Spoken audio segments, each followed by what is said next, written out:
एपरी केतेक अजब जिनिस रही जहाँ विषय जानिले आपण माने आश्चर्य हेबे निश्चित।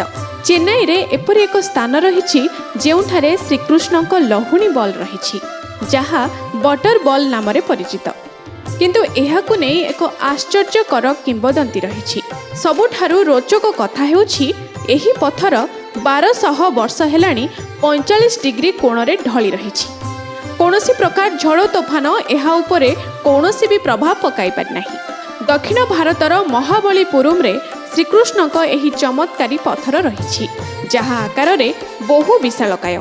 एही पत्थरर ओजन पाखापाखि 250 टन रही जହାର चौड़ा 5 मीटर एवं उच्चता 20 फुट रही। बिना कहा साहाय्य एही पत्थरटी 45 डिग्री कोण रे झुली रही। एही पत्थर को लोक माने बटर बॉल बोली कहती। अनेक लोक आज पर्यंत बटर बॉल को हलाइबा को चेष्टा करिसेंती किंतु एहाकू केही भी टिके हेले हलाई पारि नाहांती। पौराणिक तथ्य अनुसार बल्लभ वंशर राजा एहाकू हटाइबा को चेष्टा करिथिले किंतु असफल होइथिले। 1908 मसीह एही पत्थर को नहीं माद्रास गवर्नर आर्थर एहाकू हटाइबा पई 7टी हाथी को लगाइथिले किंतु एही सबु हाथी एहाकू टिके मध्य हलाई पारिले नाही। पौराणिक कथा अनुसार एहाकू लहुणी बॉल मध्य कुहाଯାଏ।